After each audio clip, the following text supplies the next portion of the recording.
What's up? And we are live. This mic is really loud for some reason. I might switch to a different mic. I'm working with new mic, new cameras, but neither here nor there at this point. Thanks for joining me for another episode of Bitches Love Sports. I'm your host, Jazz Monet, and going live for the first time in a while to talk about this lawsuit that was filed against who was mentioned Fox, Skip Bayless, Joy Taylor, and a certain gentleman by the name of Charles Dixon. But while I'm waiting for people to file into the room, um, let me give me 1 second to share the link, and I'll respond to whatever y'all happen to put in the comments. And hello to whoever just popped up. Oh, it's Chris. How's it going? Thanks for joining us here. So I'm just sharing the link because I don't have a premium account on X anymore. So it doesn't go live on X. And so I'm like, okay, great, another step. How you doing, Chris? What questions do you have today? Go ahead and put those in the chat. And then in a second, when more people get here, we'll kind of start talking about all that stuff.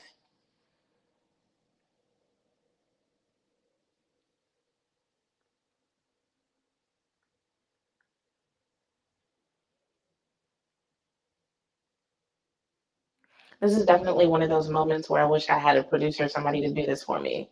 So give me 1 second. I'm gonna post this to one more place and we'll get into it. Um, Chris said the sound is going in and out. Maybe it's me. Um, I'm not sure. Let me know if it continues. This mic is different than what I normally use, and it's a little bit sensitive. I was playing with the settings before. As a matter of fact, Tricks, what's going on? Let me play with the settings here real quick so that I can talk normally and hopefully not. Let's see. This guy is set to automatic. Let me just turn this down. How's that? Can y'all hear me? Let me know in the chat if you can hear me.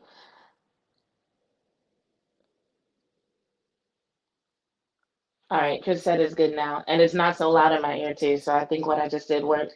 But if y'all have any other audio issues, let me know. Like always, I'm doing the whole production thing by myself. All right.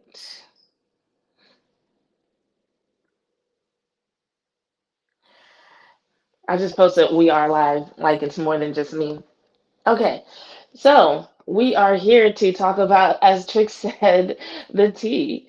Um, so if y'all have any questions about the Cowboys or anything, because I know it's been a while since I did any content that was not related to the Cowboys. If y'all have any questions about any of that stuff, ask that now. There's not too much of it that I'm gonna deep dive into because honestly, everybody's talking about the same thing right now.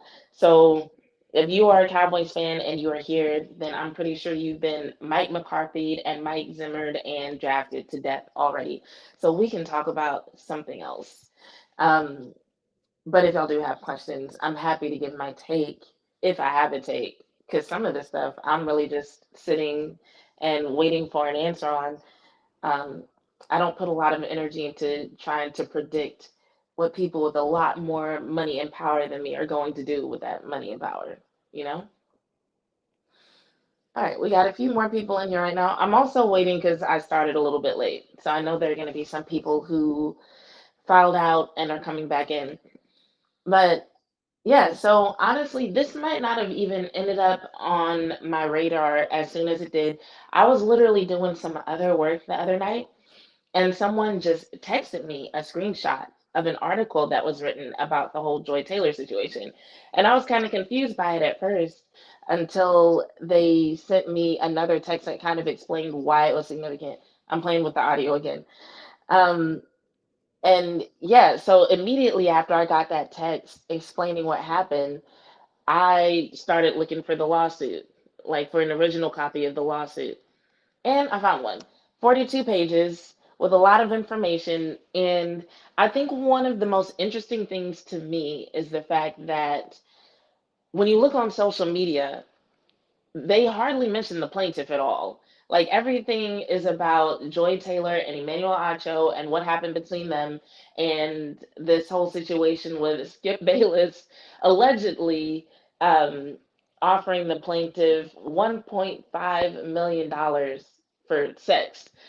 Um, but there's hardly any mention of what actually happened with the plaintiff. So y'all know I like discussing the legal matters that happen in the world of sports, and even though these aren't athletes, I still wanted to talk about it anyway. One, just because it's interesting in terms of discussing what is deemed as right or wrong in this situation, and also because I just felt like while I'm all for the memes and the jokes and I want people to have fun, I felt like this was an opportunity to actually discuss what is actually being alleged here and the implications if these things are true. So that's why I wanted to go over this. And I mean, I won't lie, I was reading over this and I was thinking to myself, what would it feel like if I offered somebody $1.5 million to get down with me and they were just like, nah. Like I just can't imagine I can't imagine having that much money to give away, first of all. But if I offered somebody like, yeah, $1.5 million for the D and they were just like, no. I don't think I'd have it in me to try again. I think that would be like the ultimate curve and I would just be done after that. Um, Miss Felony Strutter says, I just want to say that Skip Bayless is not and never has been a Cowboys fan. Bayless basically has used the star to build a career. He has used the star for personal gain. Yo, that is so true. So for those who don't know the history of Skip Bayless, he was I don't remember what kind of reporter, but he was doing something in terms of writing about the Cowboys like years ago. Eventually leveraged that experience into uh, some assignments and some opportunities on the national level. And ever since he got cut from FS1, every video he does, he's like wearing Cowboys paraphernalia. He basically looks like a Cowboys content creator, is what he looks like now. He got fired from FS1, and now he's a Cowboys content creator. It's so weird. It's so weird. Chris, I agree. I also cannot stand that dude. Um, Trix also adds, we know Joy wasn't there for her sports knowledge.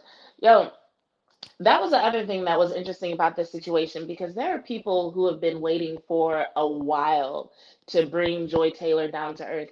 And in some situations, you might be able to say a person has haters or there are people who are just jealous. But in her case, I can honestly say, like, I think people really just didn't think that she was good at what she was doing. And that's what makes it so frustrating because you can't even say, like, oh, well, maybe there's not as much truth to this as it seems because she's really good at what she does.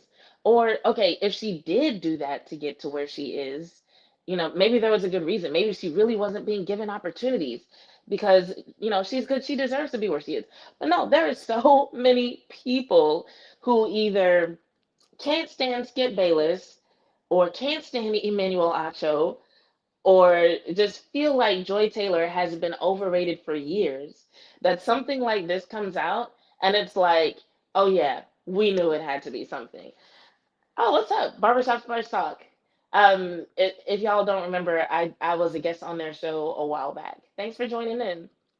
It said, even Jazz, props to join Acho for continuing to work even in the midst of their names being brought up in these allegations. Are they continuing to work? I don't watch their shows, so I just assumed that they would just be, hiding out somewhere. Are they actually continuing to do work? That's interesting. Props to them, I guess. Um, I'm gonna answer a couple more questions and then we are going to get into the details of this lawsuit. What I'm basically gonna do, in case y'all have never seen me do one of these, is I'm gonna pull up the lawsuit so that y'all can see it on your screen as well. And we're just gonna go through some of the significant points of the lawsuit. So yes, we will address some of the rumors that have been floating around on social media, but a lot of what I try to do is to actually provide clarification and actual information on what's going on. And the last time I did this, because this might turn into a series, just like how when I was covering Dak Prescott's countersuit, how that was a series, this might also turn into a series.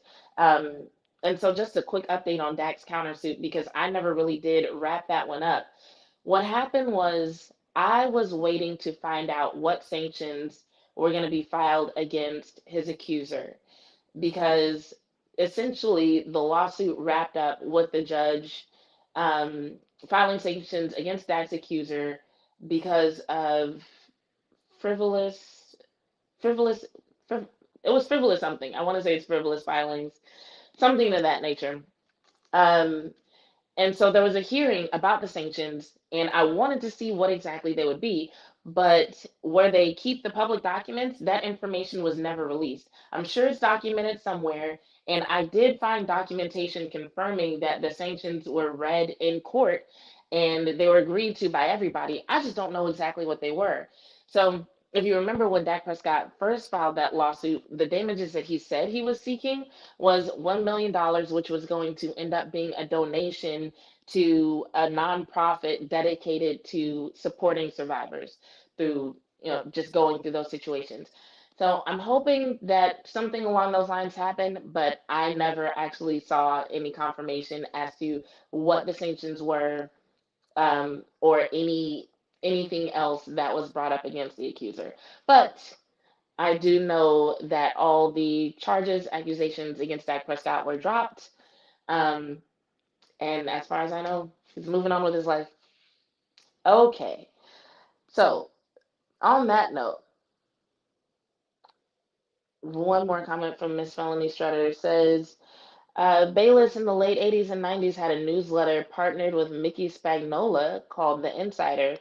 That newsletter also was what spawned mixed shots. Oh, wow.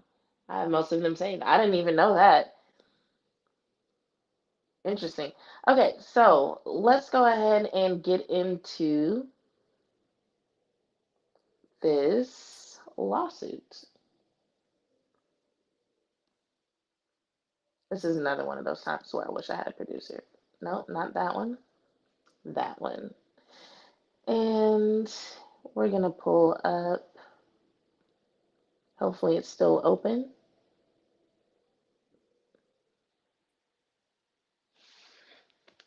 All right, there we go. I'm going to enlarge this a little bit so y'all can see it on your screen a little bit better. Is that good? I think that's good. If y'all have trouble seeing anything, just let me know. Okay, so this lawsuit filed in the state of California in the county of Los Angeles. So the plaintiff's name, I'm not really sure how to pronounce it, is Nusheen Faraji. I'm going to refer to her as Faraji for most of this because that's the part that I feel most comfortable pronouncing. But that is the plaintiff. So, one of the first things that I noticed when I looked at this was that there are 8 defendants listed. So, we've got Fox Corporation, Fox Sports Holdings, Fox Sports 1 LLC, Fox Sports 2 LLC, and Fox Sports Productions. So, those are the companies. And then we've got the individuals Charlie Dixon, Skip Bayless, and Joy Taylor. And then we've also got Doe's 1 through 25. So those 1 through 25, what that means is it's an abbreviation for John Doe's and Jane Doe's. And essentially what that means is that there are up to 25 people who haven't been identified in this lawsuit, but may have something to do with what this lawsuit is claiming. So if you've been wondering, why hasn't so and so put out a statement? Why hasn't Fox said anything? It's because if you imagine that something this big comes out, and you're working for a company or you're in charge of a department or in charge of a company, and you find out not only did this stuff come out, but there's as many as 25 people in the building with you who have God knows what in their back pocket, and you don't know what's true, what's not, who knows what, who's involved with who, who's involved with what. You're going to be very careful. So they're probably handling this with hazmat suits and nip tongs. Um, they're just going to be really, really careful. Second thing I noticed was there were a lot more complaints than just ones about. I think when I first started reading the social media posts and the articles, I thought that the complaints were all going to be about, sexual assault and harassment. But we've got 14 complaints here, and they're classified into 2 categories. You've got your class action complaints and your individual complaints. So the class action complaints are failure to pay minimum wages, failure to pay overtime wages, failure to reimburse business expenses, failure to pay all wages upon separation, failure to furnish accurate itemized wage statements, and unfair, unlawful, or fraudulent business practices. So, I mean, that by itself is pretty bad before we get into any of the individual stuff. So, under the individual complaints, we've got sexual battery, hostile work environment. Well, a hostile work environment because of sex and gender discrimination, a hostile work environment because of race and national origin discrimination, and a hostile work environment because of disability discrimination. So they covered all their bases in terms of the hostility.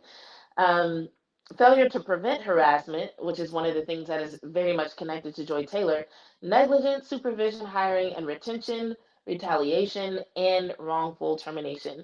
And then we've got the demand for jury trial statement here, which may be a technicality. When I looked up the filings in the county of Los Angeles, there was a document related to essentially trying to resolve this without going to trial. So I would say just kind of be on the lookout to figure out whether or not this actually goes to trial. Um, oh, you used to do NFL and NHL arbitration cases. What was that like? Oh, you used to be a paralegal. Dope. Trix asks, "Are these joy charges?" We're gonna get into that in a second. So no, these were not all charges against Joy. Most of the charges against Joy had to do with failure to prevent harassment, retaliation, and hostile work environment. But we're gonna get into who's actually charged with what because I do get it. It can be kind of confusing. Um, so in the beginning, we've just got your typical paragraph that identifies everybody. And the summary of action is where we start to get into what happened. And then there's going to be more details throughout the document. So keep in mind, this is a 42-page document, y'all. So some parts I'm going to zoom straight through, and some parts we're going to spend a little bit more time on. The summary of action, I do want to spend more time on because it's going to give us a good background for everything else that we talk about. So I'm going to just start reading word for word. It says Miss Faraji brings forth this action because for over a decade at Fox, she was forced to endure a misogynistic, racist, and ableist workplace where executives and talent were allowed to physically and verbally abuse workers with impunity. When Miss Faraji and others came forward to report the wrongdoing, instead of addressing their concerns, Fox retaliated against them, while the perpetrators and those who protected them were inexplicitly promoted. This case thus represents yet another in a long line of cases chronicling the toxic culture at Fox, marked by bad faith promises and repeated failures to address a poisonous and entrenched patriarchy. Ms. Faraji also brings forth an action on behalf of herself and Fox's current and former non exempt hourly employees employed in California, known as class members, beginning 4 years prior to the filing of this complaint and ending on the date as determined by the court. Specifically, during the class period, Fox had a consistent policy and/or practice of failing to pay employees all minimum wages, failing to pay employees all overtime wages, failing to reimburse employees for business expenses, failing to pay all wages upon separation, and knowingly and intentionally failing to furnish accurate itemized wage statements. As a result of the above labor code violations, Fox committed unfair, unlawful, and fraudulent business practices in violation of California's unfair competition law, known as UCL. So, essentially, what this outlined is saying, hey, Miss Faraji worked there, and not only was she mistreated, but they didn't even pay her properly, as well as several other people who worked on the same level of work that she did. Now, for Miss Felony Strutter, I'm curious because I'm not familiar with a lot of cases like this. Do you often see lawsuits where there's a combination of individual complaints as well as class action complaints? Because in my mind, I was thinking like it would make more sense to separate those because otherwise, if they have a reason to dismiss the lawsuit, doesn't that mean they could dismiss the whole thing, even if some parts are valid and some parts are not? It just feels like a lot to put together. Chris said, "Have you ever or do you ever get harassed in your work environment, Jazz?" Just asking because you're also a female media journalist. Honestly, I have not been harassed. Um, that's a question that comes up a lot, especially while I was in the building at the start. But everyone I encountered was a gentleman. You know, players, other members of the media. I didn't have any issues. I'm trying to think if anything could even be misconstrued as inappropriate, and I really can't think of anything. So yeah, nah, like if I think of something, I'll let you know. But in my current work environment, yes. Now, ever in my life, that's a different conversation. Um, but no, in my recent work environment, nah, things have been all right. Okay, so then we get to venue and jurisdiction, parties. Let's see if any of this was significant. Not really. If it is, we'll come back. It's just describing who's named in the lawsuit and some details about them. So it talks about Skip Bayless and his time at Fox, Joy Taylor and her time at Fox. And then we've got this section says, while not currently named as defendants herein, Mark Silverman, president and COO of Fox Sports, and Eric Shanks, CEO and executive producer of Fox Sports, may become named defendants based upon discovery yet to be adduced in this action concerning their involvement with respect to Ms. Brazi's claims. So sounds like they're just covering their bases there. And then it goes on to talk more about the does 1 through 25. It says Ms. Faraji is ignorant of the true names, capacities, relationships, and extent of participation in the conduct herein alleged of the defendants sued herein as does 1 through 25, but is informed and believes and thereon alleges that said defendants are legally responsible for the wrongful conduct alleged herein, yada, yada, yada. So that is a very long and legalese way of saying, hey, we don't think we named everybody who's responsible. So as we get more information, we may adjust this document to name other people who are responsible or who are involved in the situation. Let's see. All right, so then we get into the factual background. So essentially, the most important points here are that Miss Faraji started her work at a hair salon in 2003, and it was around 2010 that she was introduced by a coworker to the former president of entertainment for Fox Broadcasting Company, Dana Walden. Um, and then shortly after that, she ended up doing Miss Walden and Miss Berman's hair at their homes on the premises of Fox. And then over time, ended up working with more people from Fox and ended up with a position at Fox. So basically, around 2012 is when she started working at Fox. So just to give you a little point of reference, because sometimes when things like this come out, there's an assumption that like, oh, it just happened. But sometimes, well, actually, I shouldn't even say sometimes. Often these lawsuits involve situations that might go back like a decade, especially when you're talking about something like retaliation. Because what often happens when there's a retaliation suit is, okay, there's something that happened and then someone got terminated and then they say, okay, I got terminated because of this thing that happened before. And so that's why a lot of times you do end up having to go back a decade or more in order to cover everything that's involved in a situation. Do y'all have any questions so far? I just want to make sure I'm not skipping over anything that's relevant to anybody who's watching. What are y'all arguing about? Okay. This is actually a good conversation y'all are having. So since y'all are doing it in the chat, I'm gonna go ahead and bring it up. So Miss Melanie Strutter asked, "Why would you ask her that?" to Chris, and Chris said, "Was that a bad question? Just wondering if that happens a lot in the environment." So I'm gonna put it this way for anyone who might be watching now or anyone who watches later. For some people, it could be a bad question. For me, especially since the answer in terms of recent interactions is no, it did not bother me, but I would say you might be lucky in that situation. So um, it's actually a solid call out. It's something that you might not want to go around casually asking people. Um, so to answer your question, was that a bad question?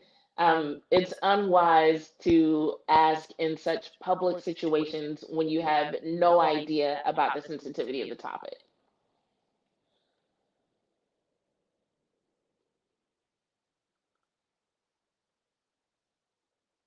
All right, where was I? Sorry, I gotta find the tab where this lawsuit was. Okay, so ended up at Fox in about 2012.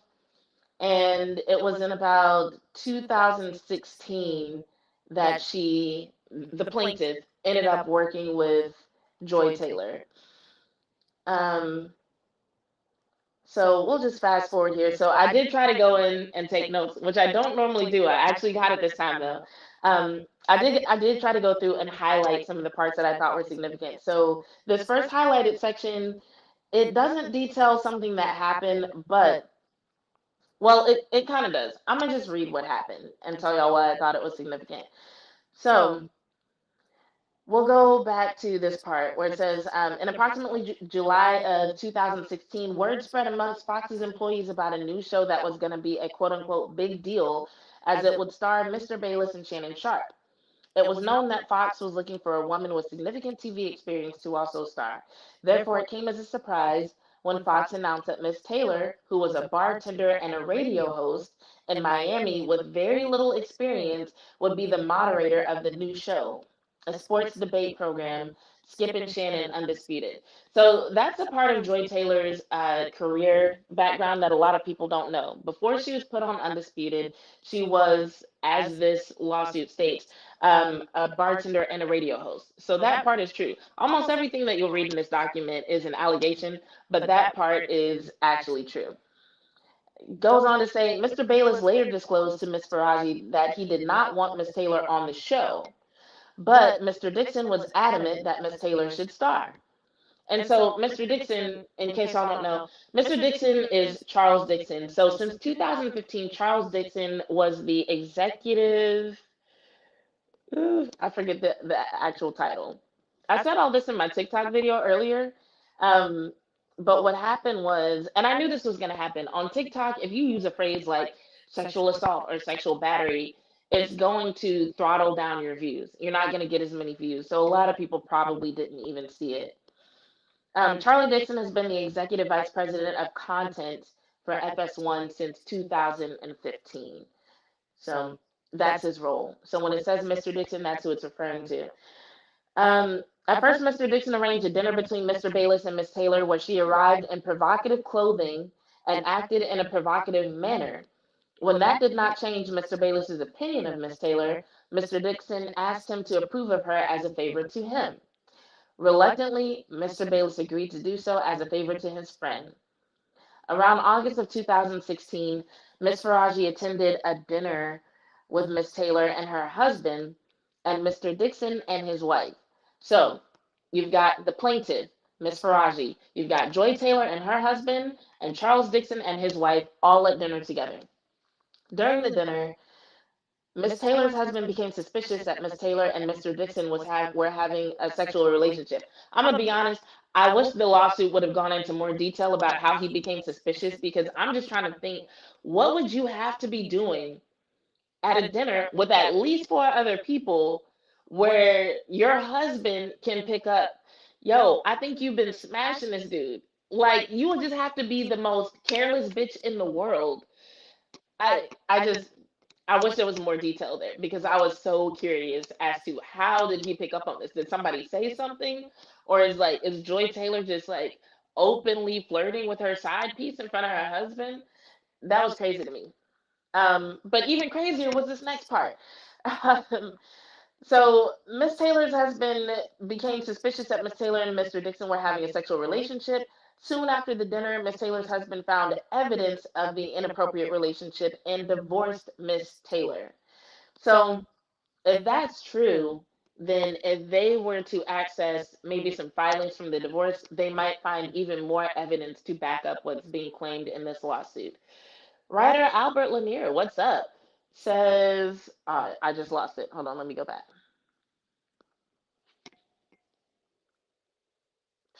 Here we go. No, not that one. Bayless has always struck me as a print journalist unsuited for TV. Granted, my own background is as a former print freelance journalist, so I freely admit my bias. Now, I get that as well. I haven't read a lot of his print work, but I don't like him on TV. So it could be that I just don't like him at all. It could be that, and I'm just like, nah, he's not for me. But maybe he is better in print than on TV. Um, Felony says, for me, who has also worked at the Philadelphia DA's office, I think it's suspicious that you file a civil case about sexual harassment, at but do not report it to the police. I am a rape victim, so okay, I see what you're saying. I was curious about that too, and the only thing that I could think was that because there were so many complaints, that was the way they felt they should go about it. Because there's the complaints about harassment, but there's also the complaints about things like a hostile work environment, some of which I don't think is necessarily like illegal, like something that you could bring criminal charges for. And so you might, well, I won't even say might, you definitely have more knowledge when it comes to that than I do. But as I was trying to make sense of it, that was something that I thought about.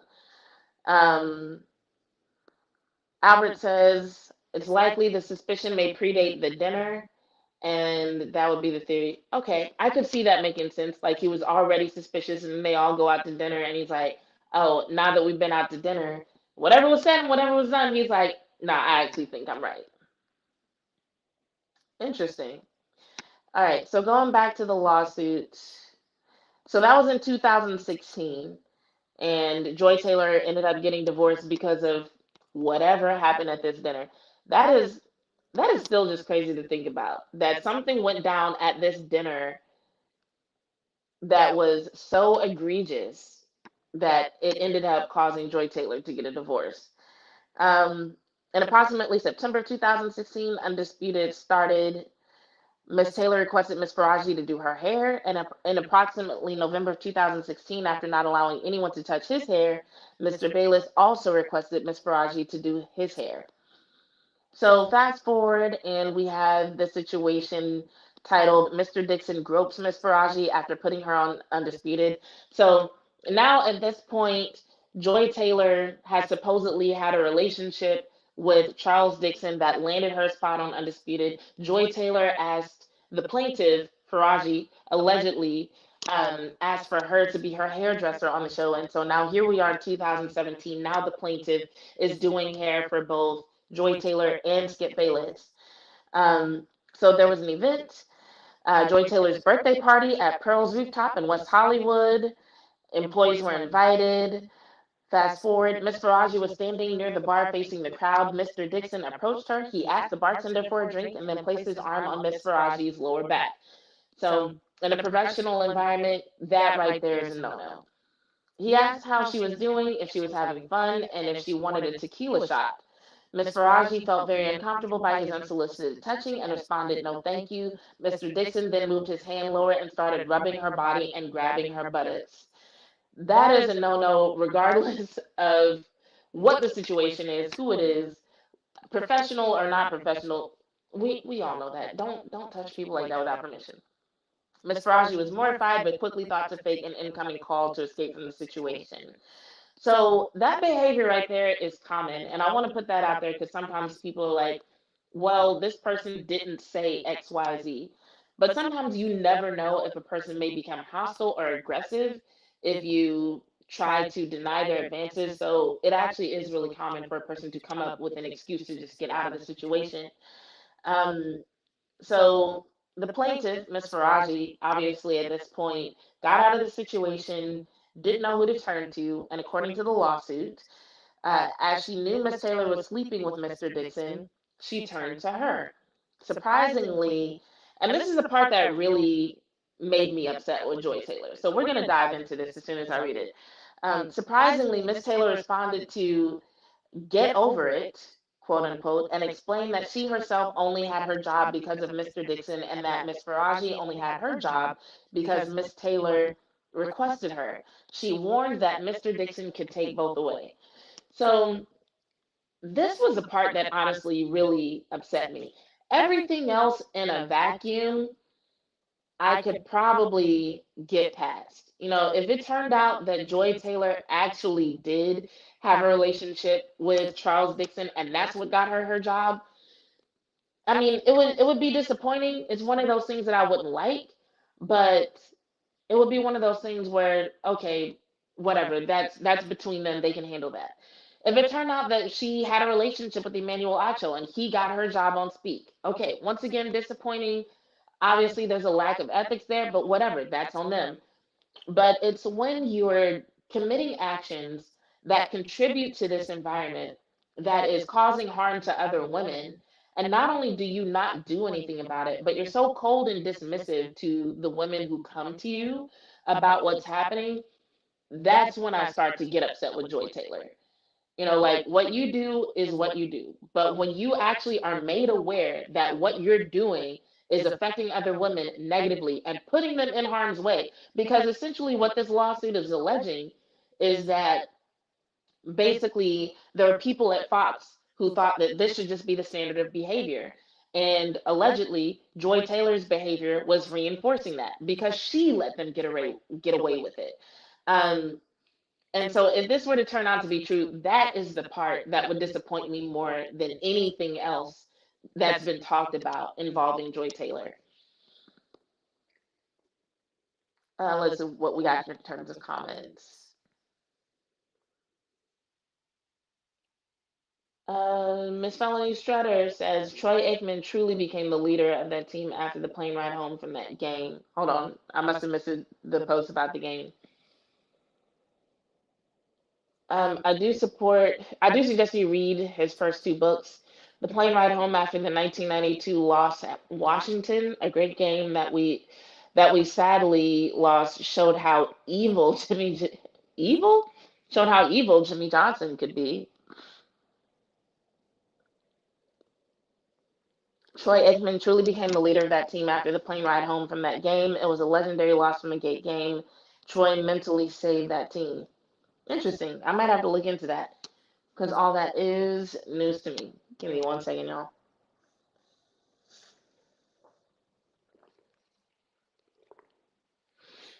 It's been really cold here and the air is really dry, so I apologize in advance if my voice starts to give out. All right, and if at any point y'all have any questions about the lawsuit, let me know. So,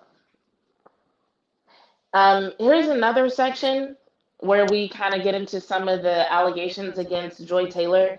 So this section is called Mr. Dixon Gets Rid of a Female Talent Member for Refusing to Have Sex with Him. So this involves another another female employee at Fox who was also dealing with a situation where they were being sexually harassed. And that was also brought to Joy Taylor's attention, and she was allegedly even more aggressive. And yes, I'm going to use that word a lot because I'd rather use it too much than not enough. But she was allegedly even more aggressive in her response when this one was brought to her. So several years into Miss Faraji's tenure at Fox, a female talent member hired Miss Faraji to do her hair at her house for an award show. Anonymous asked that Miss Faraji meet her for lunch first. There, Anonymous told Miss Faraji that she would no longer be with Fox, as Mr. Dixon told her that she would need to have sex with him if she wanted to renew her contract, but she had refused. Anonymous further conveyed that one, Mr. Dixon was doing this to other women talent, two, she should warn Miss Taylor to be careful, and three, a talk show host had recently reported Mr. Dixon. So we have a situation where not only is this female staff member at Fox telling this to the plaintiff, but they're also verifying that this is happening with other women. So this is no longer a situation where this is just Joy Taylor doing what she has to do to get a job, or just this plaintiff doing something or experiencing something that's unique to them. Now we have in this lawsuit allegations that this was definitely widespread throughout the entire company, where multiple women were dealing with this kind of behavior. So, following the lunch, Miss Faraji called Miss Taylor to convey what Anonymous had stated. Miss Taylor responded that, quote, no one gives a fuck, I'm assuming that's fuck, about Anonymous or the talk show host who had reported Mr. Dixon. Ms. Faraji later observed that Ms. Taylor's remark appeared accurate, as no actions were taken to address the concerns raised. If it was not already apparent, it became even more clear that Fox enabled high-ranking individuals to abuse their authority, exerting undue control over female talent and employees. Fear permeated the workplace as stories of mistreatment circulated. As one example, Mr. Dixon deliberately assigned a female talent member who had been harassed and reported it to a show set up to fail. So now we've got not only harassment taking place, but now apparently this guy is setting women up to be fired, basically to cover his tracks.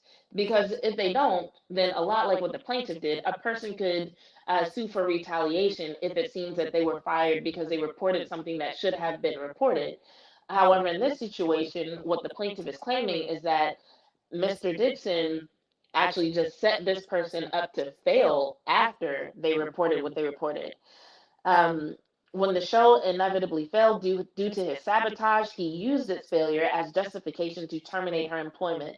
In another instance, a coworker who frequently cried in the hallway due to relentless sexual harassment was fired just 1 week after reporting it. These repeated incidents reinforce an atmosphere where speaking up seemed futile and dangerous. All right, so in this section, I didn't highlight anything. Essentially, um, it describes that Skip Bayless was still harassing the plaintiff.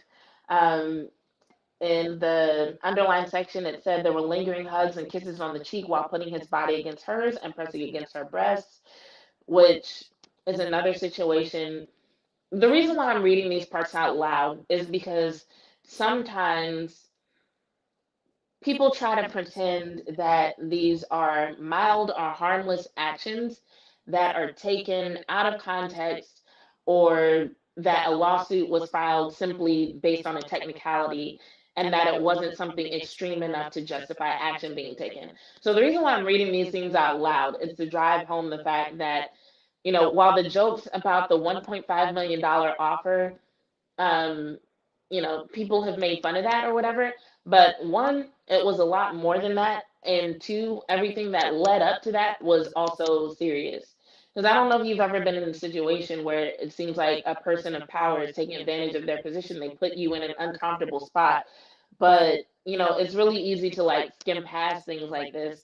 But this is something that could, really give somebody anxiety, cause fear. Like it talked about the one person that was crying in the hallway because of constant harassment. These are things that can really impact a person. So, like, that's, like I keep saying, that's why I'm choosing to actually go through this and actually read it. Um, the next section, Ms. Raji has her hours cut after going on medical leave. So she hurt her back, couldn't move for nearly 40 days, and received workers' compensation.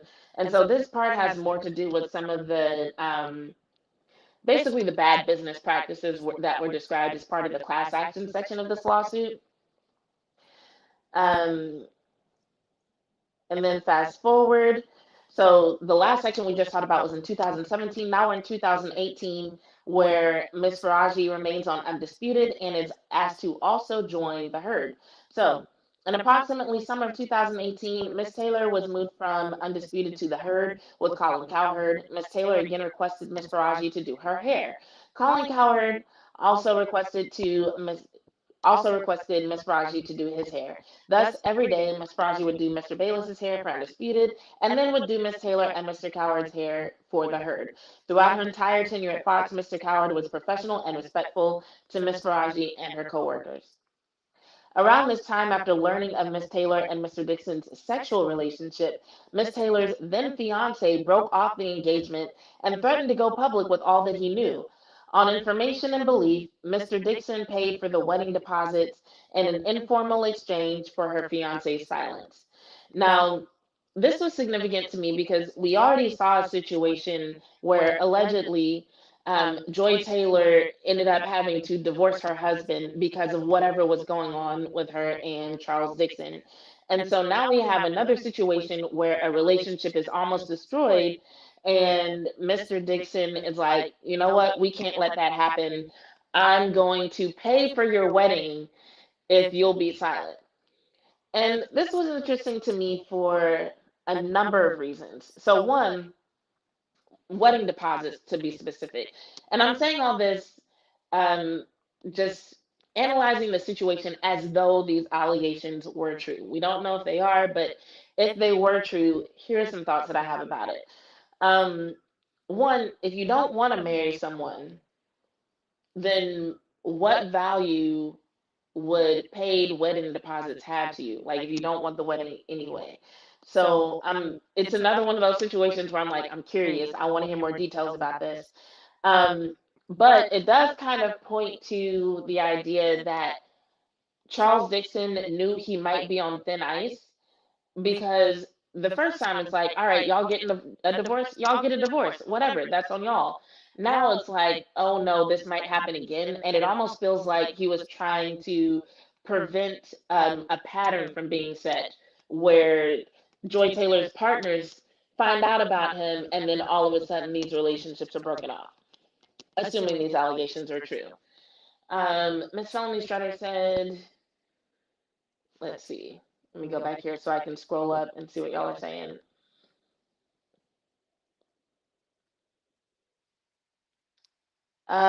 Mike Fisher did report Taylor had said that, quote, I have power as well. Oh, yeah, yeah. No, that's actually later in the lawsuit. Fish in no way was defending Bayless, so don't take it that way. He hates Bayless as most do. And the NFL QB club came out in defense of Troy and told ESPN they would no longer talk to ESPN as long as he was employed by ESPN. Okay. All right. So fast forward, going back to this lawsuit. So the next section describes um, someone else who racially and sexually harassed the plaintiff. And it's like, as you go through this, you start seeing that it's like more and more people, which is even more alarming. It's not like there was one bad actor named here. Like, this really does sound like it was a cultural issue at Fox. Once again, assuming these allegations are true. Um, so Mr. Diaz is one of the people who wasn't listed, and that's kind of why I scrolled through that. But just kind of make a mental note. Yeah, someone else was named who both racially and sexually harassed the plaintiff. We get to another section involving Joy Taylor. Miss Taylor again uses her sexuality to get on a show. So in approximately February of 2020, Miss Taylor asked Miss Faraji to meet her for lunch in Beverly Hills. When Miss Faraji arrived, she found Miss Taylor with a man, Emmanuel Acho. Miss Faraji did not know Mr. Acho, but could tell the two were romantically involved. Another situation where there's not enough details. I'm just curious, how did she know? But I guess we can imagine maybe they were holding hands, um, touchy feely, something like that. A few months after meeting Mr. Acho at the lunch, Miss Faraji noticed him in the hallway while at work. Miss Faraji later asked Miss Taylor if, sorry, Miss Faraji later asked Miss Taylor if Mr. Acho also worked at Fox. Miss Taylor confirmed and explained that she wanted Mr. Acho to eventually recommend her on the show for Speak for Yourself. Miss Faraji became alarmed and warned Miss Taylor that she should probably not sleep with Mr. Dixon and Mr. Acho at the same time. And here's where we get into what you just talked about a second ago, Strutter. Um, as Mr. Dixon is a very powerful man that may become very angry, Miss Taylor told her not to worry about it. She explained that she was also now powerful, and once Mr. Dixon was no longer useful to her, she would follow through on her plan to tell the company that he forced himself on her. She would not allow herself to be forced out by Mr. Dixon like other women talent. So this is another one of those sections that I was reading that I'm like, damn, if this is true, I can never support Joy Taylor again. Because as I've said with other cases that we've discussed, when you have these situations where women weaponize the Me Too movement and are willing to make false allegations against a man for the sake of having a situation work out to their benefit or in the way that they prefer, when that comes out, that weakens the statements of every actual victim, every real victim that's out there. Because there are so many situations where victims are already not believed, but then you add on to that so many high profile situations where it's documented that women are lying and why they're lying, that they're lying with the purpose of manipulating a situation to their benefit. It just makes people less likely to believe victims in the future. And I'm just like, it's hard enough to convince women to report. The process, once you do report, is already so much to go through, so much to deal with, that when things like this are added into the situation, it really upsets me. And it's like, it's one of those things where I see men sometimes get angry at the idea of other men sexually harassing or assaulting women. And a lot of times that anger comes from a place of like, oh, if I ever had the chance, I would, and they usually like name, some act of violence or whatever. But I feel like we should also speak out against women who do this, because we've got to set the standard that this is not acceptable behavior, that it's not okay, and that harming women in any way, whether it's directly, like you're the one committing the act, or you're the one who's doing something to create a culture and an environment where this type of behavior is either acceptable or more easily ignored. I just feel like it's all got to be called out. And that was another reason why I wanted to actually go through the lawsuit, because there was so much emphasis on, oh, did Joy Taylor sleep her way into her position, that it's like, wait, Joy Taylor is actually being accused of some serious stuff. Like, can we get past the jokes and the memes and actually address what the allegations are against her? Because this mess is not okay.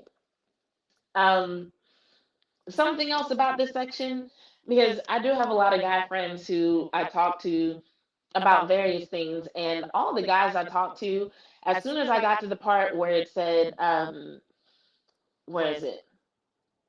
Miss Taylor told her not to worry about it. She explained that she was also now powerful. They were all like, each and every one of them, and this wasn't one conversation, this was separate conversations. They were all like, oh, that's where she messed up. In other words, they were saying, oh, she thought because she was having sex with these men and they did things for her, that that meant she had power, and she was mistaken. That doesn't actually give you power.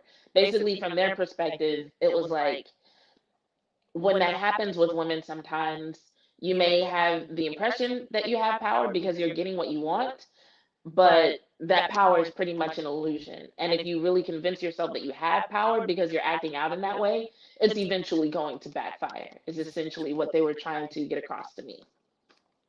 Y'all are leaving a lot of comments today. I appreciate it. I'm just saying that's why that's why I keep stopping to go and read them. Writer Albert Lanier says, I mean, Fox News under Roger Ailes was a virtual cesspool of harassment. I do remember hearing about that. It's no surprise that Fox Sports also had this basilisk of bad behavior. Those some SAT words right there. As Felony Shredder said, and I am a trans girl. I am hated already. When I don't know if I can say that word. I'm sorry. No one cared and still do not. I think I said it earlier, but I just don't know if I can keep saying it. But I am really sorry that happened to you.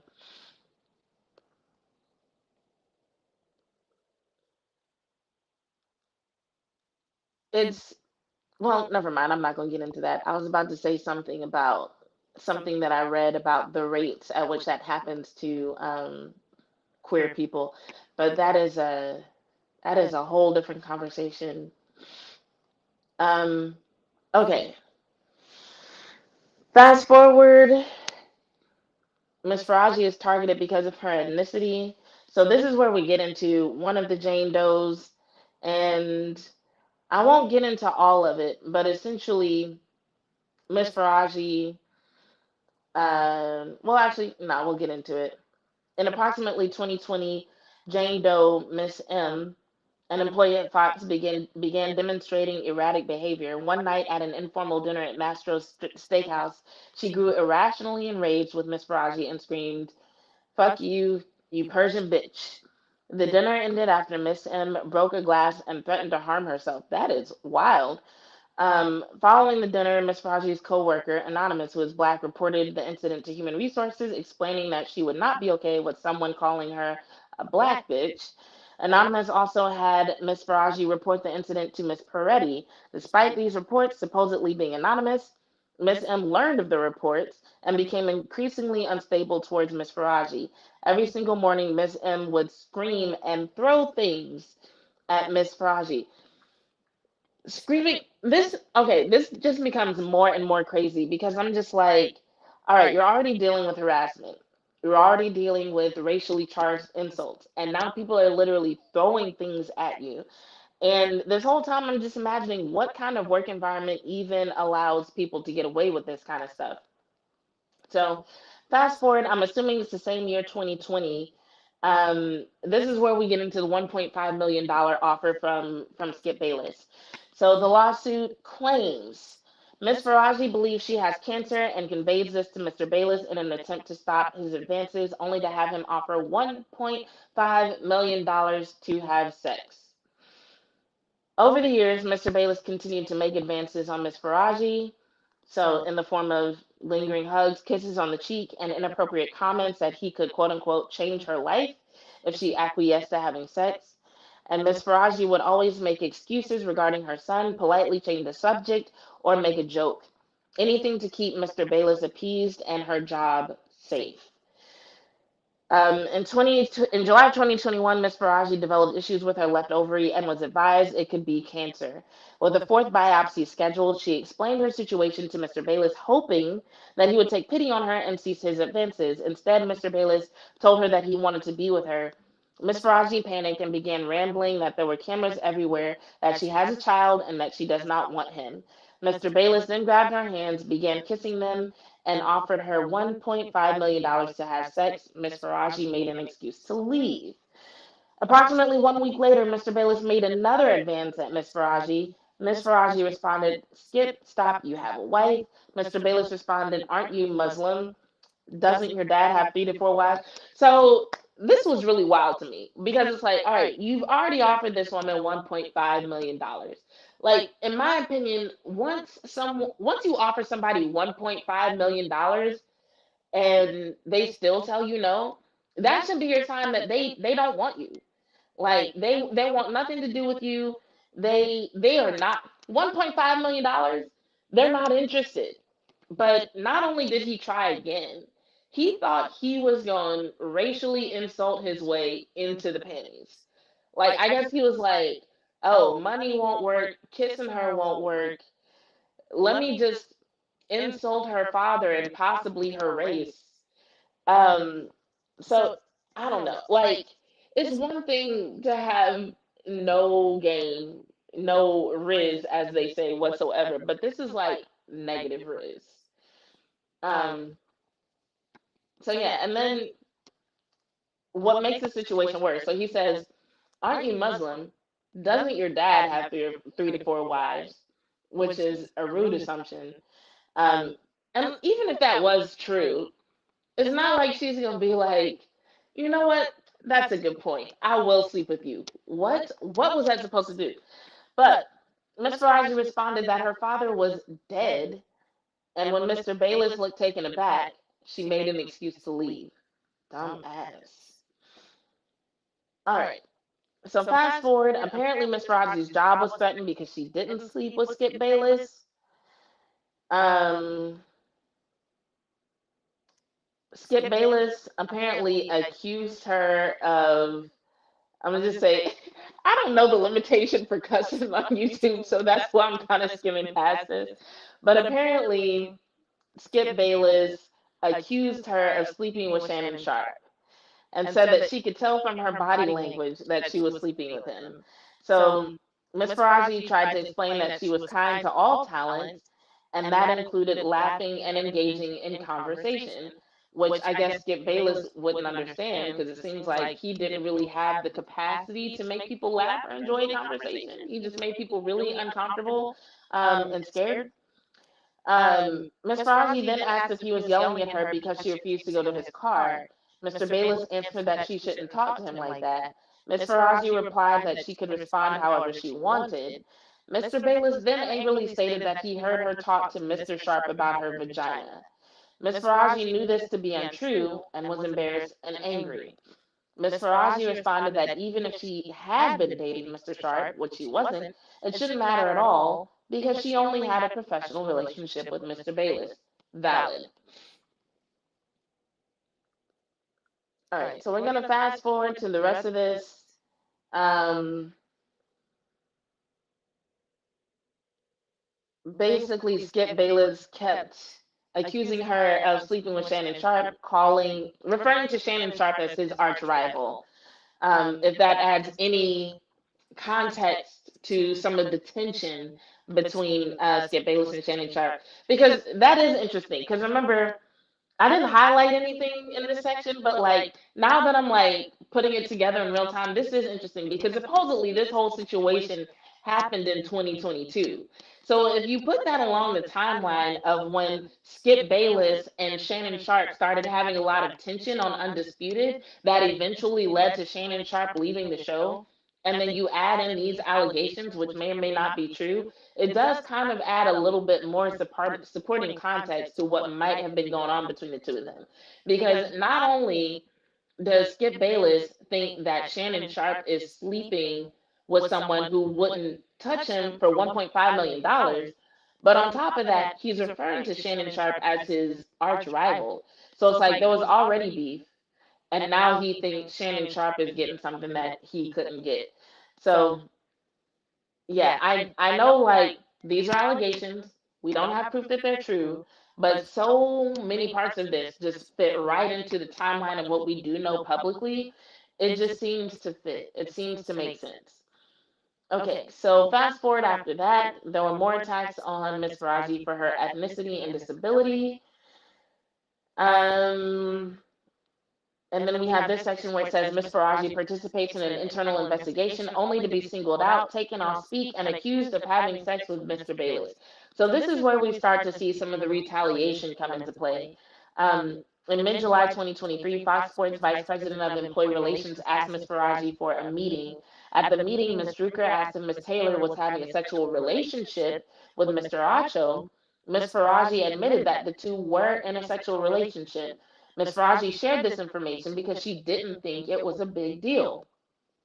And because she didn't think Ms. Taylor and Mr. Acho would physically harm her for providing this information. And she said Mr. Acho had always been respectful, never threatened to hurt her. On July 31st, 2023, Kelsey Doe of Employee Relations asked Ms. Faraji for a meeting. At the meeting, Ms. Doe told Ms. Faraji that there had been complaints of her humming. Ms. Faraji explained that her humming is an involuntary subconscious coping mechanism for her diagnosed PTSD, and that everyone at Fox knew she hummed. Ms. Faraji further explained that she has been humming since she was a child, has been humming her entire tenure at Fox.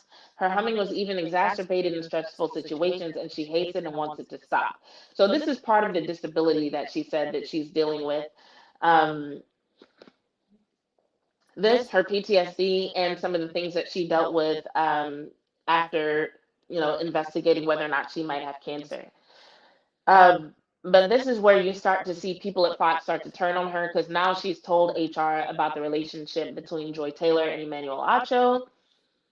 And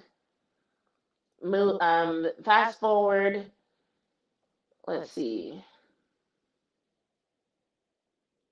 On August 3rd, 2023, Ms. Peretti told approximately 8 of Ms. Faraji's co-workers to not associate with Ms. Faraji as she had a pending case with Human Resources. Ms. Faraji was confused as from her perspective, she did not have a pending case with Human Resources. Employee Relations had only called her in to answer questions regarding Ms. Taylor. On August 9th, Ms. Peretti told Ms. Faraji that her services were officially no longer needed on Speak. Ms. Faraji's diary entry for that day states that they are only taking me off the show because I reported Joy. After I reported that, they took me off the show. This must be illegal. So that's where the retaliation accusations come from. So as we scroll through this, it's kind of more of that. We've got more situations where there's racial discrimination, other various allegations, people turning a blind eye to various allegations, basically more of the same. A lot of what's already been described in terms of racism, in terms of abuse, it basically ends up being a repeated cycle. So the part of the lawsuit that we're in right now is 2023. And so you got to think about the fact that we're talking about the fact that Miss Faraji started working for Fox back in 2012. So at this point, we've got over a decade of this pattern of behavior.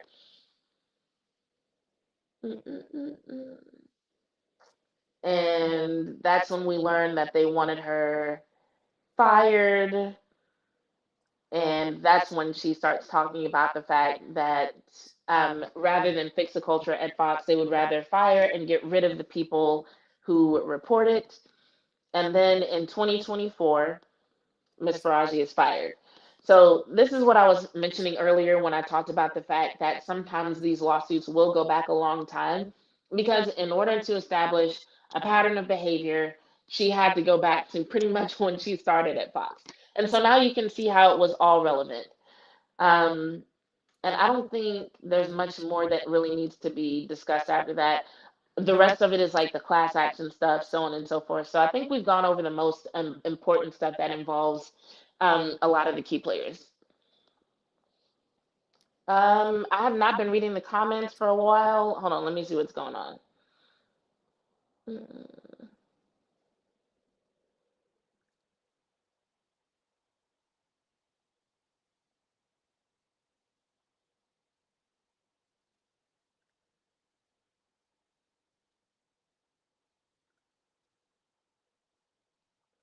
I'm not really sure what happened. But felony shredder, feel free to reach out to me if someone said something personally offensive to you. I'm trying to skim through everything, but it's just a lot of comments, so I might skim past it. But I'm sorry that something that happened that caused you to leave. But I do want to read through some of the comments that have been left before we get into a larger conversation about this lawsuit. So Felony Strutter says in the movie Indecent Proposal, Robert Redford's character offers the husband of Demi Moore money to sleep with her. I think I remember seeing that movie. Clement, hey, what's up? Clement says this is starting to add up as Shannon Sharpe and Skip's mind is an arch rival and possible he slept with Miss Faraji. Yeah, exactly. Da, da, da.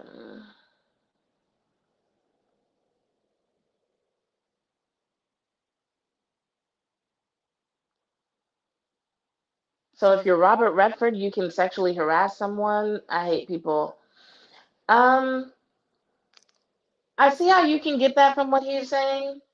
Um, yeah, and I won't try to speak for Albert, but I'll just say, yeah, no, I personally don't agree with that. I do think it should be addressed regardless of who you are.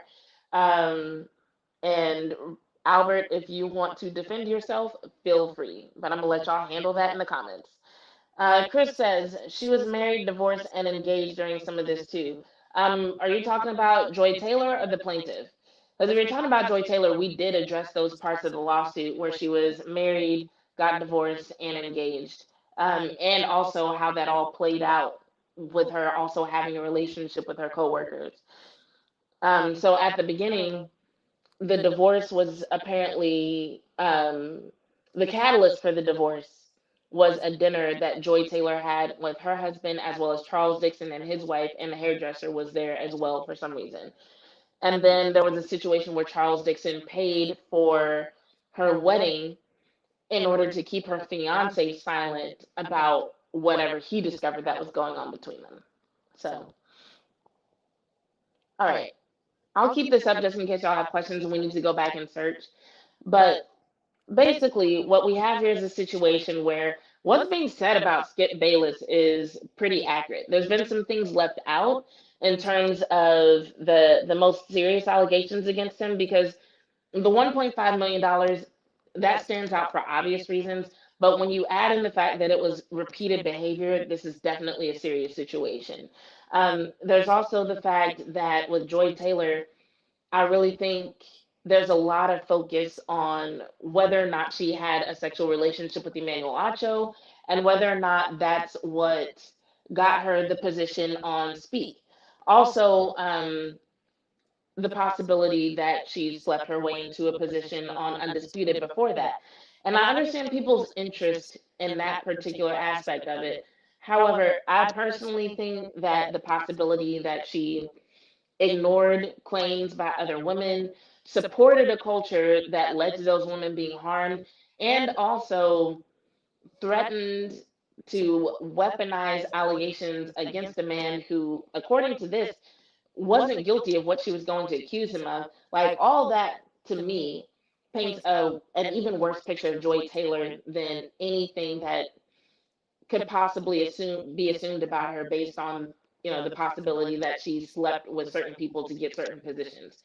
Like that stuff, from an ethics perspective, yes, people will have issues, but to bring false charges against a man that you've been sleeping with for years, to tell women who have suffered sexual harassment and assault that no one gives a fuck and they should get over it. Yeah, those things are far more despicable than using sex to get a position on a show, in my opinion. JV says, I'm surprised there has been no interview with Earl Watson on television yet. Who is Earl Watson? What does that person have to do with this case? That's a legit question. I'm like, did I miss something? Do y'all have any questions about the case? I tried to be thorough and go through all of it. Please tell me if y'all have questions before I sign off. Because I know it's only been an hour. I know I normally go way longer than this, but the air is dry. My voice is going out on me. I'm fading fast. My voice is, anyway. My energy is fine. It's my voice that's struggling.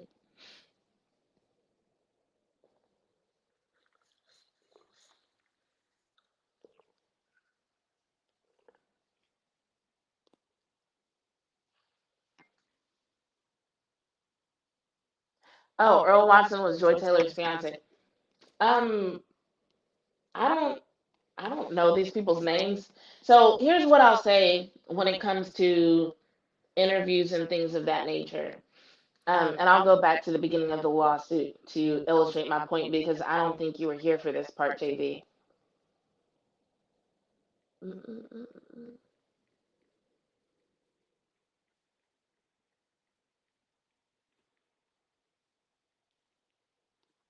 All right. So this section right here, this is the plaintiffs that were not the plaintiffs. This is the list of defendants. So one of the things that I was saying earlier was that you've got 5 companies listed here, and you've got 3 individuals: Charlie Dixon, Skip Bayless, and Joy Taylor, and then you've got Does 1 through 25. So Does refers to John Does and Jane Does. In other words, people who have yet to be identified, but who are presumably involved in these situations in some way, shape, or form.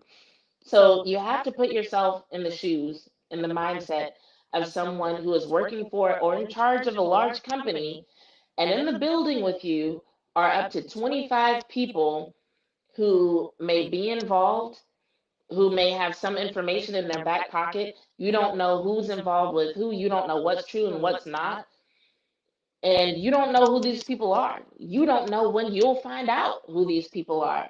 So things like that are going to be handled very carefully. But and I mention this because I've seen a few people say, "Oh, why hasn't so and so made a statement? Why hasn't Fox made a statement? Why hasn't Emmanuel Acho said something? Why is he only deleting things?" Because when you have that number of people, basically there are more people that have not been identified than people who have been identified. And so when that happens, people are going to be hesitant to say anything because even if you are being honest by your own standards, even if you're saying things that you believe to be true, you could accidentally say something that implicates you or gets you in some kind of other legal trouble. It really does become easier to just not say anything. That's why when people get arrested, it's like you have the right to remain silent because it's understood that staying silent might be your best move in a lot of situations. And I get some of what's happened has been a bad look. Like in my opinion, Emmanuel Acho deleting that video was a bad look because it kind of drew more attention to the video. You know what I'm saying? It's not like he deleted it and it went away.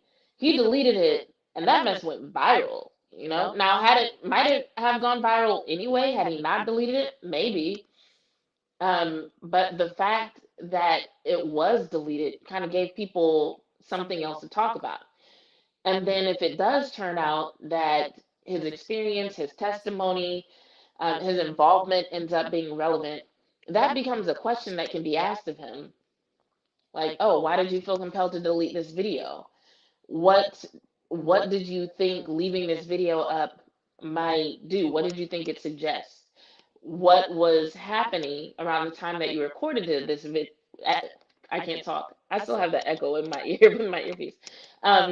What might have been happening at the time that you recorded this video that led you to believe it needed to be deleted, right? So just little things like that can lead to a whole line of questioning. So that's why there's a lot of people that you might think should be making a statement or someone should be interviewing that people are going to be like, yeah, no, not saying anything, not touching it, staying far, far away. Chanty says Joy married someone else after Earl Watson breakup. Yes, that person was mentioned in the lawsuit as well. Um, Writer Albert Lanier said, in other words, I don't think it's a wise idea to compare a fictional Hollywood movie to this lawsuit, even if there is a similar aspect here. Okay, that's fair.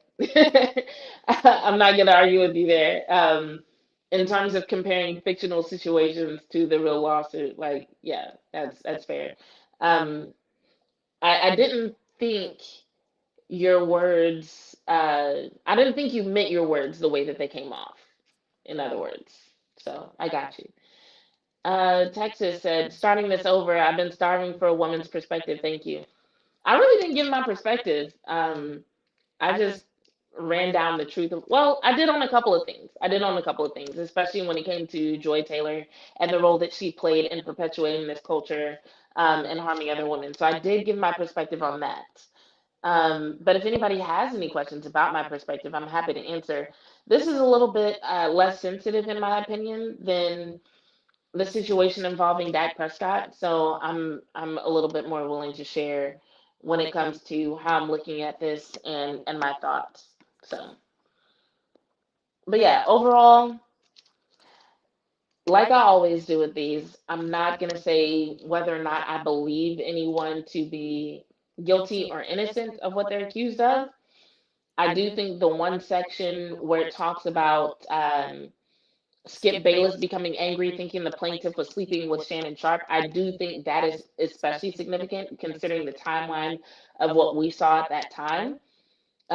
So when it comes to evidence that this may be based in truth, I can see people pointing to that section of the lawsuit and being like, "Oh yeah, I remember when they were beefing. I remember when it seemed like they were having some issues on screen."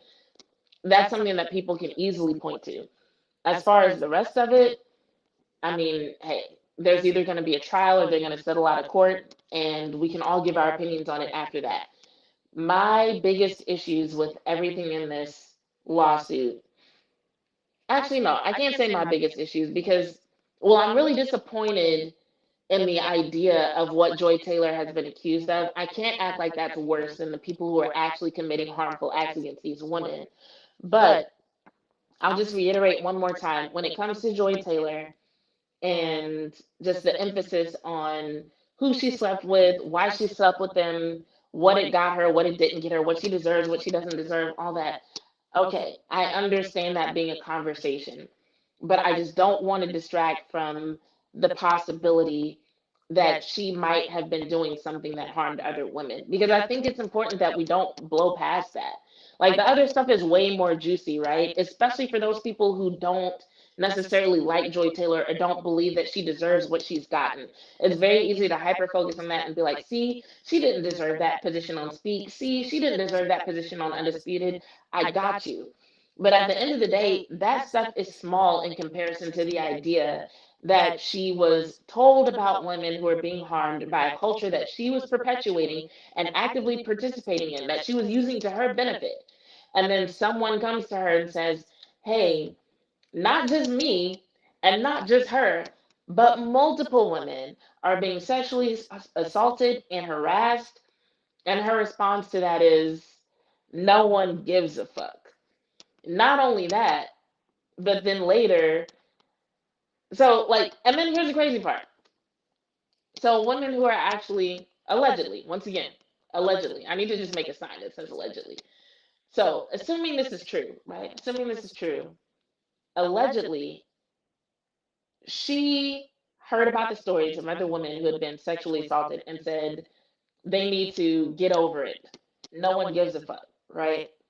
But then when she decides that she's ready to be done with Charles Dixon, she decides to weaponize the very thing that she told them they should get over. She says, oh, well, if he tries to do anything, I'm going to say he forced himself on me. Well, when other women said that that was happening to them, you told them to get over it. So why do you think people should listen to you if you say it happens to you? Like, it just, I guess it's like this. sleeping with someone to get a position on a show, maybe you're desperate. Maybe you feel like you're running out of time, you won't be given a chance. Maybe you recognize that your talent needs more development and you would rather exchange sexual favors and put in the work. But when you ignore the plights of other women, when you do things that actually put them in harm's way and contribute to the experiences that they're having, that's actually evil. Like that's actually fucked up. Like that is actually wrong and cold and makes you, in my opinion, a really fucked up person. The other stuff, I might side eye you and be like, really? It's questionable. It shows, maybe poor judgment, low level of ethics. But like this other stuff that she's being accused of in terms of the racist comments and um the perpetuation of harassment, that's the kind of stuff that's like, nah, I can't fuck with you if that's true. Not at all. Writer Albert Lanier says, I think the allegations of Taylor's behavior, if true, are a bit eye opening and of considerable concern. 100%. And that's where, and don't get me wrong, when I say that's where I wish the focus was, I don't actually expect people to focus on that because that's not how people operate. That is not how people operate. People like mess. People like drama. Talking about this supposed relationship between Joy Taylor and Emmanuel Acho is way more fun than having a serious conversation about the possibility of a woman perpetuating a toxic workplace environment where other women are being harmed, right? Like talking about that actually requires you to get serious for a second, actually requires you to do some introspection, might even require you to look at people in your own life and examine some of the things that they've done. It's not as fun. A lot of people go on social media for a distraction, for entertainment. So it's like, I know I have to temper my expectations when it comes to that. Um, JV says this situation paints Joy Taylor in a negative light. 100%. All her past jobs are being looked at sketchy, are being looked at sketchy now by the general public. No, 100%. Especially considering everything, like basically everything significant in her career she's done with Fox. So that was something else that we talked about in the beginning was that when she was hired for Undisputed, they were looking for someone with significant TV experience. At the time, she was a bartender and a radio host. In other words, she was like where I am right now. Like I'm not a bartender, right? But in terms of how people might look at my work in relationship to what other people are doing in the sports media, you could look at it the same way. Like I'm a YouTuber and a personal trainer and I do other freelance work on the side, right? And so if I were to just end up on NFL Live on ESPN, people might be like, she skipped a few steps, huh? Like, weren't they looking for somebody else? There were some more qualified women, huh? Um, and so that's essentially what happened with Joy Taylor, and so she stayed at Fox because that's where she was, getting wins, and she was essentially able to pick which position that she wanted every few years. Albert Liner says, I think Taylor has a survival of the fittest attitude that isn't unusual in media as a whole. I'm not surprised. You're not wrong there. That is something I have seen in various forms and in various situations. Not usually this extreme and not always involving illegal and harmful behavior, but just where you can kind of pick up on that mentality that, like, oh, this isn't just about let me do my best work and see what happens and may the best man win. It's like, nah, these people are willing to do you dirty in order to win. Um, so so yeah, that is a thing, unfortunately, and it's one of the things that does make me wonder, like, do I want to keep doing media? Because like, it's not my style, really, if I'm being honest. JV said, I would be so happy for you to call me clueless. I appreciate it. And you know what? In terms of just like talent and skill, I do think that there are jobs that I could hold that would, in terms of my resume, require me to skip a few steps, but in terms of what I'm just capable of, like, yeah, I could do it. Um, so it's like I can even understand that happening to some people. but it's not something that happens often. And so I definitely understand people's side eye joy, especially when she just, you know, up and got there. And the fact that, like I said earlier, there's already a lot of people who just doubt her skills and ability and who consider her overrated. So this just gave them something else to point to in terms of, okay, here's why I don't like Joy Taylor. Chris Johnson said, Diddy parties are just the tip of the iceberg in entertainment. Man, y'all are right. And y'all are making me think a lot. Y'all are making me think more than I really want to right now. Just because, yeah, I'm not going to get into it. But I'm going to just say, y'all are not wrong about the attitude in general. And it is something that, like, if you're not prepared to navigate, it can catch you by surprise.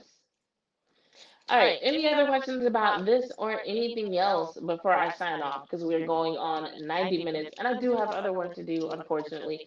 I'm not really expecting this episode to be viewed a lot, which is kind of good because I do feel kind of rusty. And I feel like that happens every time I take a break and come back. It's like I come back, and it's like, I think if these videos were like 10 minutes, I'd be like, cool, I can crush it. Like my TikTok video that I did earlier, I think I did good. But when it's like, all right, we're gonna go 90 minutes live, it's like, oh no. Now I'm stumbling over my words, can't come up with my next thought. Trey Lance question, shoot. Let's talk about it.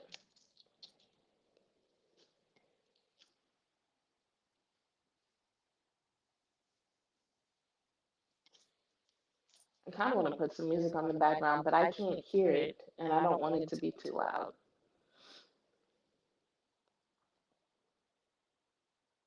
Is this a really long question? Did they offer him a contract a few weeks ago? Not that I'm aware of. Did you hear that somewhere, Chris?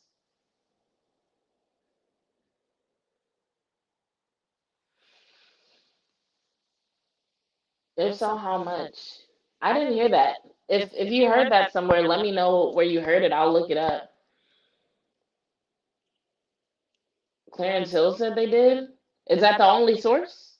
Did he say where he heard it?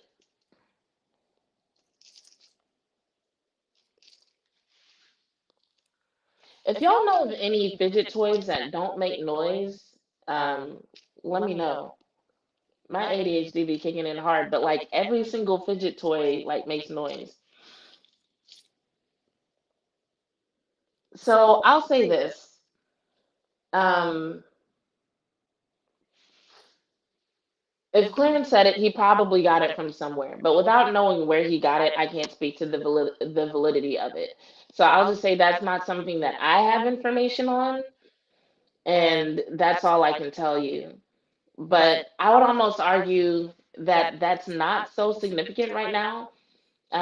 Because if he didn't take the contract, then all that really matters right now is what he's going to do in free agency moving forward. So I'm sure if it comes into play in a significant way, it'll come back up. But that's not something that I'm aware of.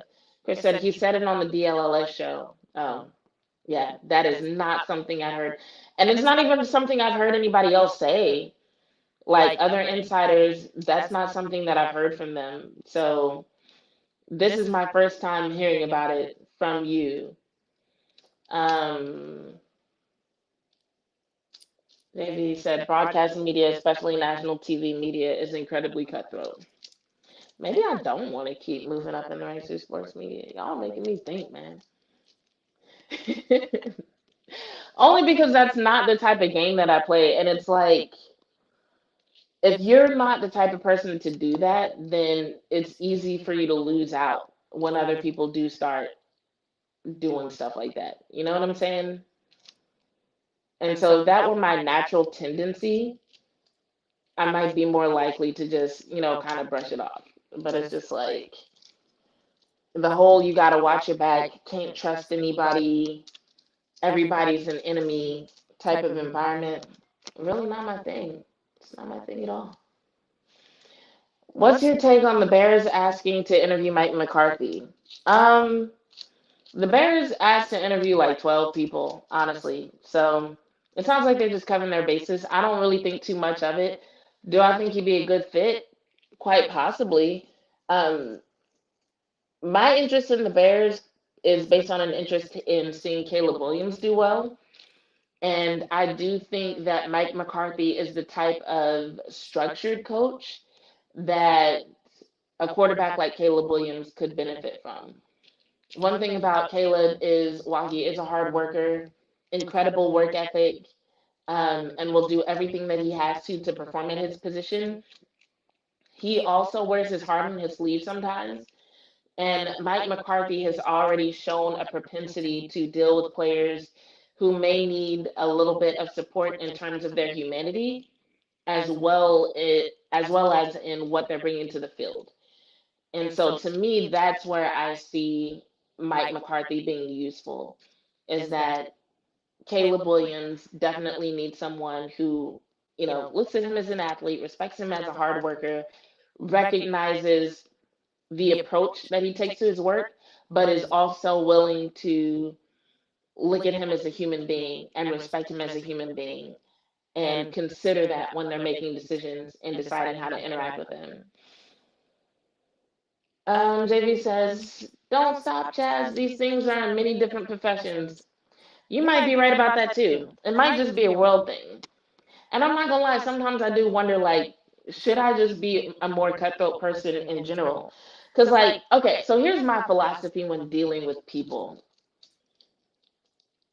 It's like I kind of approach everybody from a neutral standpoint. And once you do something that violates a boundary or standard that I have, that's when I might cut you off.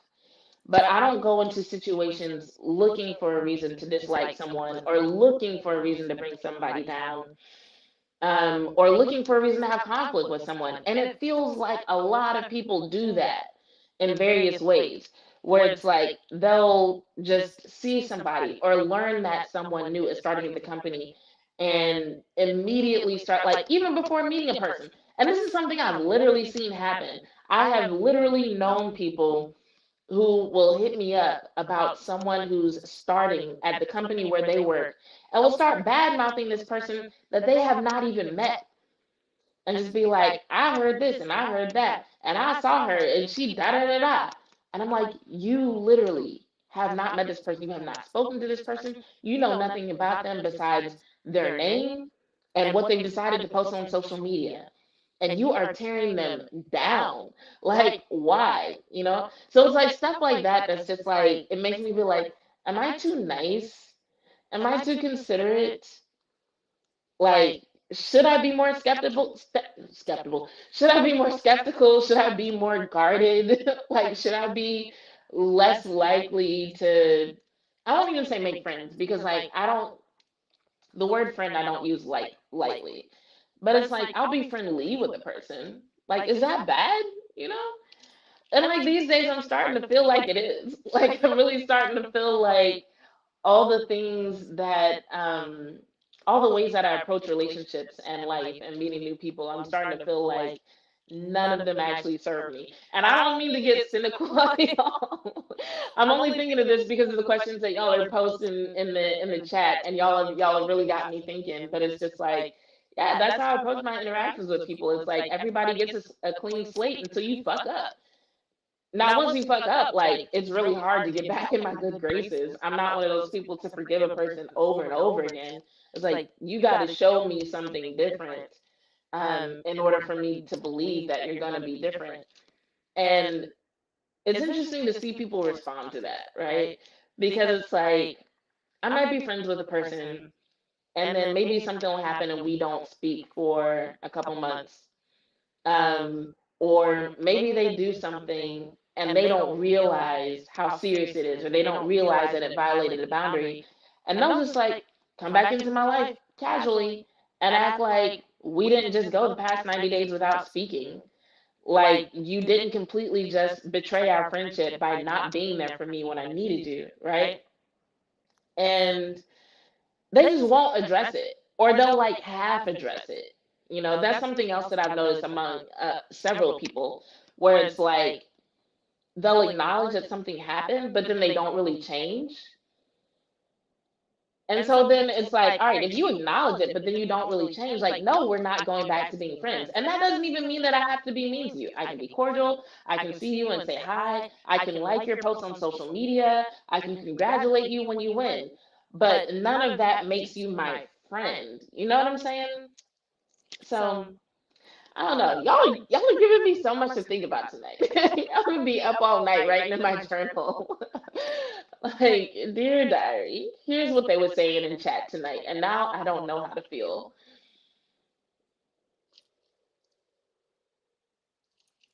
JV said, believe them when they show you who you are. Who I guess you mean who they are the first time.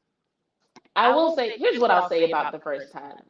Sometimes things can be misinterpreted the first time. So I will look for a little bit of a pattern or a little bit of a reasoning. So I'll believe them when they show me the first time, but I don't always jump to conclusions, if that makes sense. I'm gonna look at a couple more of y'all's comments and then I'm gonna get out of here because the air is dry, my throat hurts, and I've got work to do. I don't. Speaking of work to do, because one of the things I'm gonna do, I'm gonna be writing an article. So I'm gonna fill y'all in on some stuff that's going on, um, just so y'all kind of know where to find my work in the future. So one, I'm no longer working with the Dallas Cowboys. I'm not on Girls Talk Boys Talk. Season ended. So did my tenure with that show. So if you're one of the people who would watch that show to see me on there, I won't be on there. But I am writing for Cowboys Wire on USA Today. So occasionally I will post articles that I've written. And I posted one today about Oso Digizua, and I've got a few more coming out. Right now, it's a few recaps about some significant stories from 2024, but I'm going to end up doing more work for them. I'm basically ramping up. I'm going to be here on my channel more, so it might be live like this. It might be just short 8 to 10 minute videos that I pre-record and then post, so make sure you got those notifications turned on. And then I've got some other fun stuff coming down the pipeline that yeah, it'll be some collaborations that I think will be a lot of fun, assuming that they work out. So there's a lot of good stuff coming down the pipeline that I hope y'all tune in for.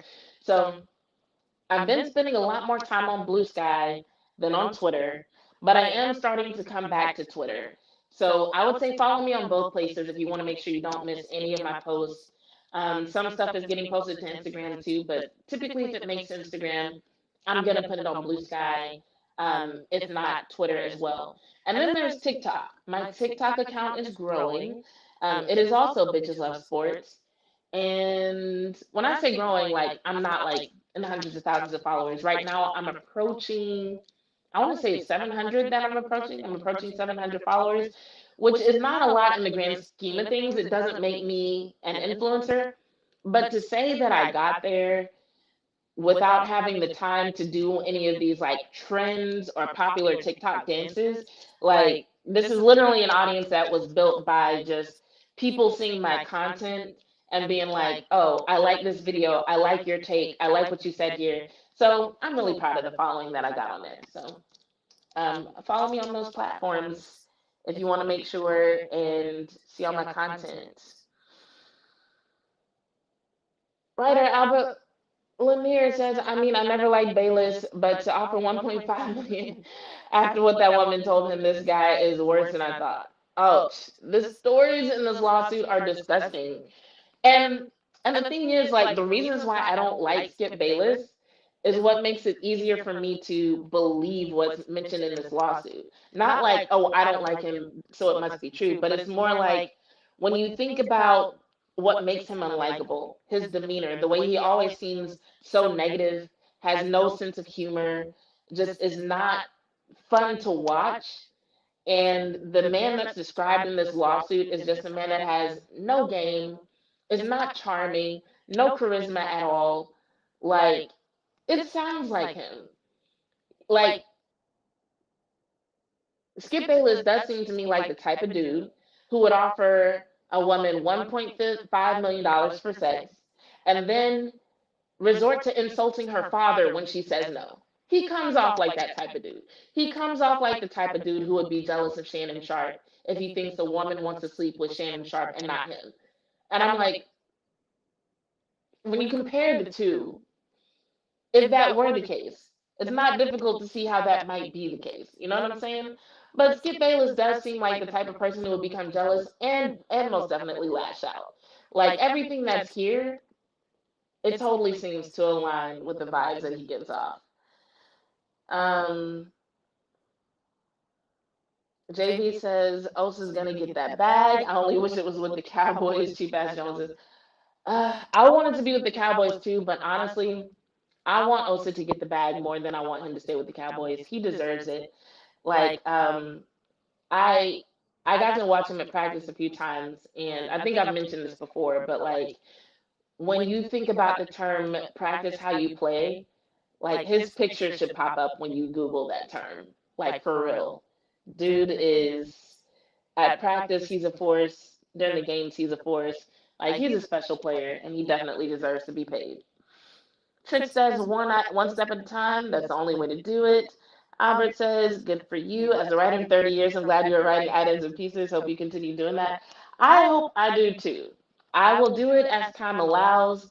I don't know if you're still in the media industry in terms of writing, but like it is hard to find the time to do it because most places don't pay enough to make it feel like that time is worth it. But I want to write quality pieces, you know. Um, I don't want to half-ass it just because the pay is lower than what it used to be. So I'm doing what I can.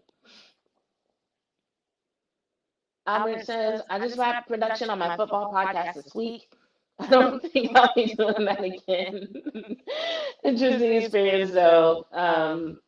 Yeah, the podcast life has some interesting twists and turns, and it is very time consuming. So anyone who does it and decides to get out, I you will get no judgment from me. I totally understand. So on that note, it is 11:54. I didn't even realize it was that late, y'all.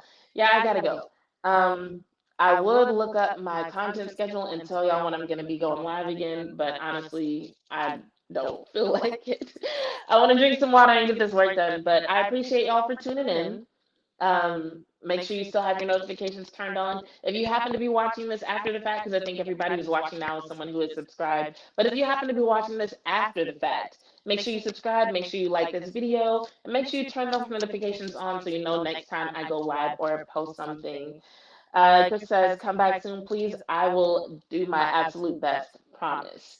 But in the meantime, this, I agree, once a month is not enough. But in the meantime, this has been another special episode of Bitches Love Sports. I'm Jazz Monet, and I'm out.